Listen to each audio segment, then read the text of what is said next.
everyone, this is Sarah with SewingPartsOnline.com, and this is part 2 of our beginner's guide to sewing. Today we're learning all about tools, the necessary, some cool extras, as well as how to use them in your sewing room. As with any hobby, sewing can be as expensive or inexpensive as you want, depending on how much you plan to sew and how much time you have available to complete projects. It's really a toss-up between basic need versus convenience. I've split the beginner's tools into 3 categories: priority 1, 2, and 3.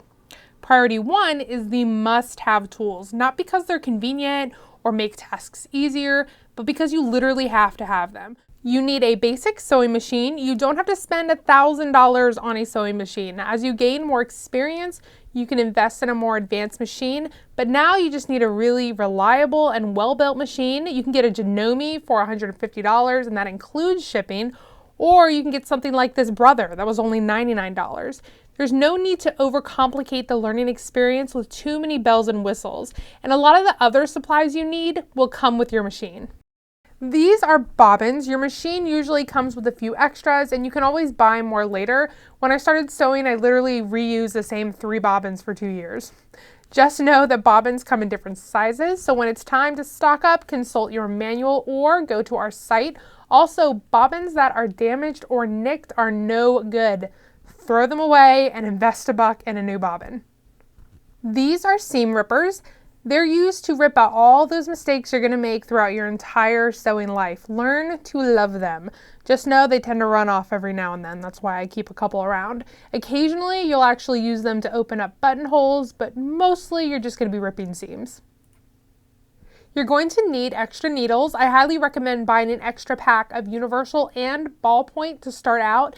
Make sure to download our free needle flowchart, which tells you the proper needle based on the fabric and the task you're trying to complete. Using the correct needle is crucial to sewing successfully. You need a zipper foot because a general purpose foot doesn't let you sew right up against the zipper teeth to install the zipper properly. When it's time to start sewing, we do have a video showing you exactly how to use this little guy.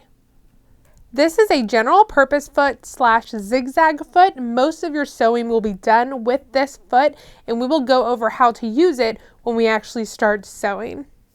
Your manual is a tool, and it is your new best friend, so learn to love it. It has fabric guides and instructions on how to actually sew. It's not just a book saying which lever is which. It teaches you basic sewing. It has tension guides and troubleshooting steps. I mean, I've been sewing since I was 12, and I still regularly consult my manual. So for $99, you have the first 6 of the priority 1 sewing tools. You also need some fabric scissors, for which you are to only use on fabric. The blades are super sharp to prevent fraying. As they dull, you can have them resharpened. Keep these away from your family. They will never understand the importance of super sharp shears. You'll also need some pins, preferably glass head, as they won't melt under an iron, but whatever you can get your hands on is fine. If you want to get fancy, grab some ballpoint pins or delicate fabric pins. However, you don't really need those right now. You'll also want to grab a pin cushion, a box, a magnet, a bowl, something to hold them in while you're sewing. You'll want a pack of hand sewing needles and a needle threader if you actually plan to keep your vision. Most people like thimbles to protect their middle finger while pushing the needle through thick fabric. I really like using this leather one. You'll also want a seam gauge, although I managed to get by with just a broken school ruler for years. However, 99% of sewers say it is a necessity, but really it's basically a ruler with a moving tab. You'll definitely want a tape measure and some kind of marking tool. I started out using a pencil and chalk, but pencil marks don't really come out of fabric, so you can only mark within the seam allowance. If you can, splurge on a water or air-soluble pen. You'll need an iron with either a steam setting or a separate water bottle, as well as an ironing board. I use a heat press because it's faster, and I've literally knocked over and broken every single iron I've ever owned. Now, while you're at it, grab an old pillowcase or some scrap fabric as a pressing cloth. It's used as a buffer to protect delicate fabric. And lastly, you will need some all-purpose thread. At the very least, you'll need black and white polyester thread. Do not buy bargain bin thread. It will ruin your life. Now, for some priority 2 supplies, these are big helpers and prevent many mistakes, as well as really cut down on the time and effort of sewing, making for a happier sewing experience. I highly recommend these, but you don't have to have them to sew a proper seam. This is a rotary mat, a rotary cutter, and an acrylic ruler. I really wanted to make this a priority 1. The only reason I didn't was because I personally didn't have these when I started sewing, and I was still able to complete a project. That being said, within 3 months of sewing seriously, I went out and bought them and have never been without them since. Now, to use this, you'll set up some folded fabric along the grid. Then line up your ruler along the mat grids and use the rotary cutter like a pizza cutter. But go slowly, because if you don't have grips on your ruler, it will shift out of place and mess up your measurements.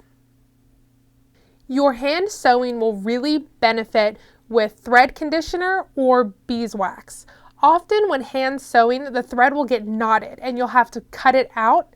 Instead, slide your thread through the beeswax, or in this case, thread heaven, and that way you won't have to worry about knots while you're hand sewing because the thread goes smoothly through the fabric.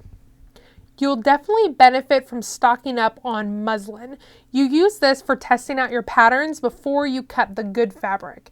You'll use this stuff for a million different things. When you go to buy it, it's double folded, so basically you get a ton of muslin for roughly $1.99. This is basting spray. I love this stuff. I use it all the time. It keeps your fabric in place so you don't have to use as many pins. But more importantly, it prevents bubbling and puckering from forming when quilting, appliquing, or doing any kind of layered work. Now on to priority 3. These tools aren't as necessary as priority 2, but they're tools I won't sew without because they make projects look more professional, and frankly, they cut back on sewing burnout. This funky looking scissor is actually called a pinking shear. This special blade is used to finish edges of fabric that won't be repeatedly washed to prevent fraying. This is a binder tool. It is great for finishing binding, especially if you were into quilting or home dec projects. We have a detailed video on how to use this, and trust me, it is so much easier than the traditional method. This funky presser foot is a walking foot, or also known as a dual feed foot. If there is any foot that you're going to invest in, make it a walking foot. Basically, it has feed dogs built in so that both layers of fabric are pulled at the same rate. You have to have this to quilt. Get yourself some pattern weights. You can use cans, heavy metal washers from the tool store, bean bags, really anything you can use around the house to hold a pattern in place will work perfectly.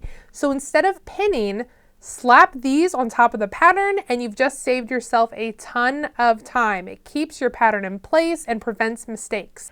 This is a curved fashion ruler. You'll want this to not only make your own patterns, but to make adjustments to existing patterns. If you plan to do any fashion sewing, this will be your best friend because it makes for accurate alterations to curved lines. To find any of the tools that we talked about today, be sure to visit us online at sewingpartsonline.com or just come and hang out with our sewing community at facebook.com/sewingpartsonline, Twitter at sewingparts, Google+, Instagram, Pinterest, and be sure to click that button below to subscribe and stay tuned for next week's new video.